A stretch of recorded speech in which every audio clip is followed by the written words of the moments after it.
A few moments later. Magandang tanghali po. Andito na naman po si Sinsang TV na magluluto sa tanghalian nyo.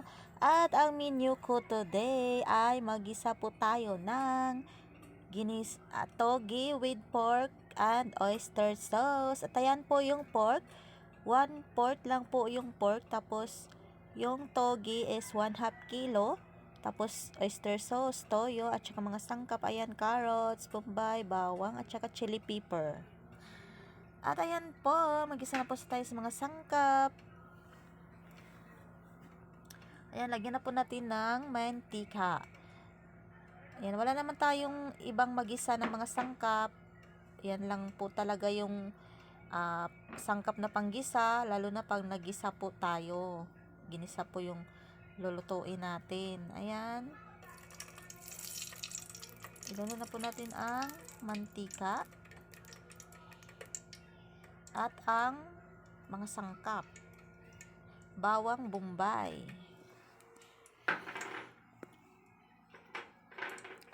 At ayan po mga mamis, ganyan po kadami ang nilagay kong mantika dahil 1/2 kilo po ang togi.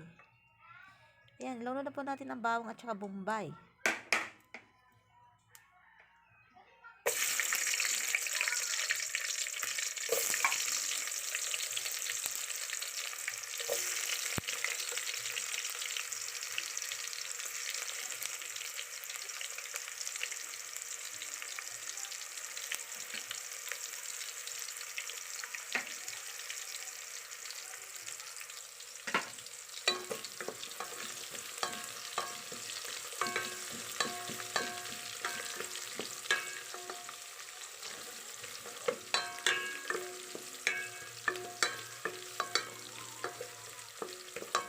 Asin po natin ang bombay at bawang.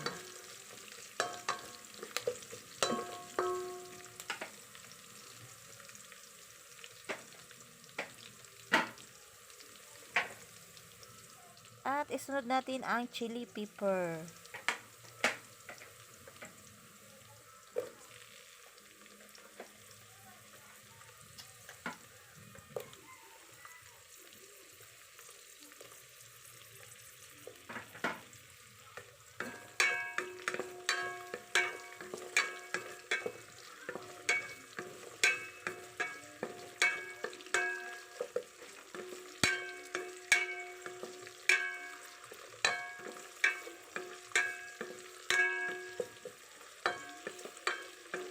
At ayan po mga mamis, baka nagtaka kayo kung bakit yung ibang mga upload ko na luto ay parang nakakahilo sa mata. Ayan, parang naibadbaran po kayo.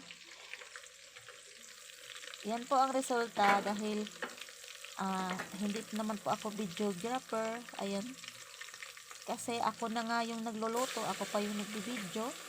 Kaya yan yung kinalabasan. Ako lang pong mag-isa. Yung kabilang kamay ko sa cellphone na magbibideo, tapos yung kabilang kamay ko naman sa pagluluto. Kaya ayan, pagpasensyahan niyo na po kung minsan nakakahilo yung upload ko na mga luto. At ayan po, ilagyan na po natin, nilunod na po natin yung fresh pork. Tapos lagyan po natin ng toyo at saka Mamacita's oyster sauce.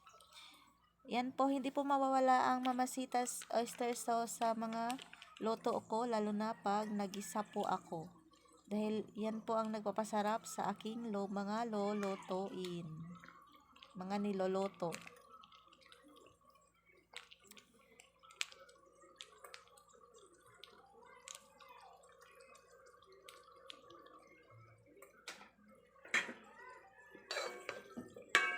Ayan, haluin po natin. At hayaan po nating kumatas yung pork.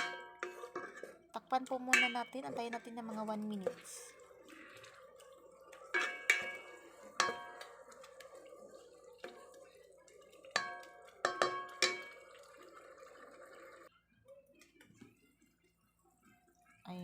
Ayan, kumukulo na po siya. Haluin po natin ulit. At pwede na po natin lagyan ng ilunod pa pala muna natin ang carrots.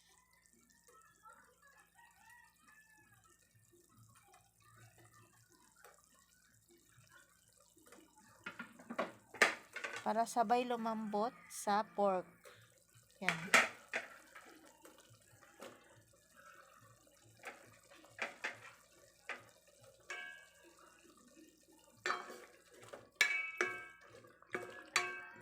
Ayan po mga mamis, nakikita niyo naman sa mga loto ko na pinagkasya ko lang yung mga sangkap. Ayan.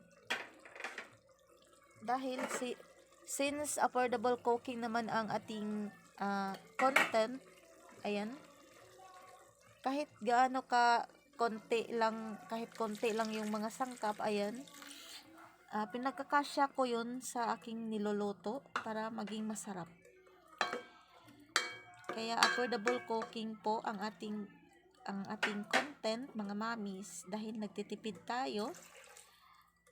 At ayan, maglagay na tayo ng konting mineral water na pangsabaw. At ayan na po siya. Makikita niyo naman mga mamis na medyo lumambot na po yung pork at saka yung carrots. Pwede na po nating ilunod ang togi. Fresh togi din po yan. Mga presko po yung mga niloloto ko mga mamis dahil pinipili po yan sa namalengke ng aking kabiyak na presko po ang pinambili niya. Yan, ilunod po natin lahat. Ang togi po is only 1/2 kilo.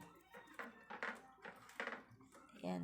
Magkasya na po sa amin yung 1/2 kilo. Dala na po sa panghapunan. Ayan. Madami naman po yung 1/2 kilo na togi. Lalo na pag naluto na po siya. Kasi kung 1 kilo po yung binili niya, sobra na po yun. Yan pong 1/2 kilo, kasya lang po yan sa pang tanghalian at saka yung panghapunan namin. Ayan, siguro antayin pa po natin to ng mga 2 minutes or 3 minutes bago siya maglambot yung togi. Ayan, halo-haloin po natin. Muna natin. Maglagay na muna pala tayo ng timpla.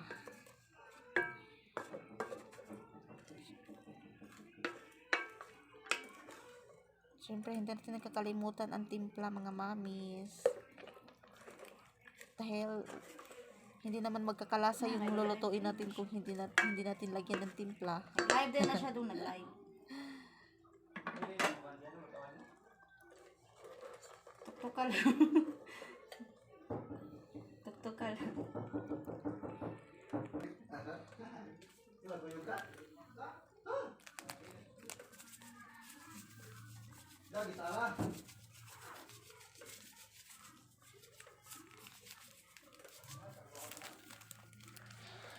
Sana maawa si YouTube sa akin at i-monetize niya ako para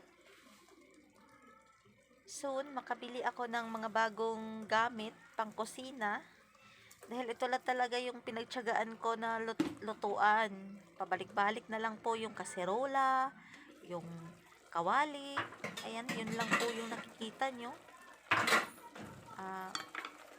Pabalik-balik na lang po dahil ito lang po talaga yung pinagtiyagaan ko sa ngayon. Ayan. Puhon, bibili na lang po ako ng mga bagong gamit pang kusina pag ayan, maawa ang Diyos. Awa ang Diyos at awa din si YouTube sa akin. At ayan po, malapit na po siyang maluto. Tikman po natin. Tama lang po yung pagkatimpla niya.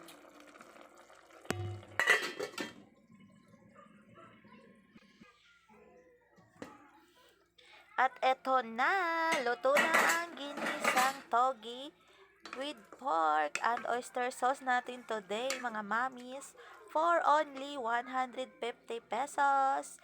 At ayan, maglagay na po tayo sa plato para makita po natin kung gaano kasarap ang ginisang togi natin ngayon.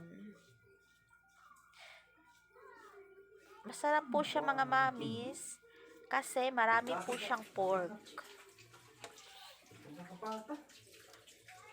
Masarap talaga ang luto pag galing sa puso.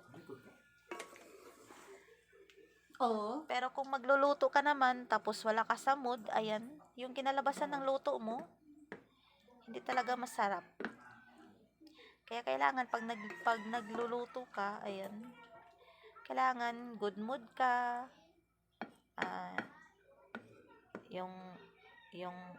Wala kang ibang iniisip para makapokus ka sa niluluto mo. At ayan po, ayan, sobrang sarap naman ng togi na to. Ito na po ang ginisang togi with pork ni Christine Sang TV. At sa hindi pa nakapag-subscribe sa channel ko, please like, share, at pa-comment na din sa baba pag may time po kayo. At pa-subscribe po Christine Sang TV at pa-hit po sa button bell. Bye! God bless everyone!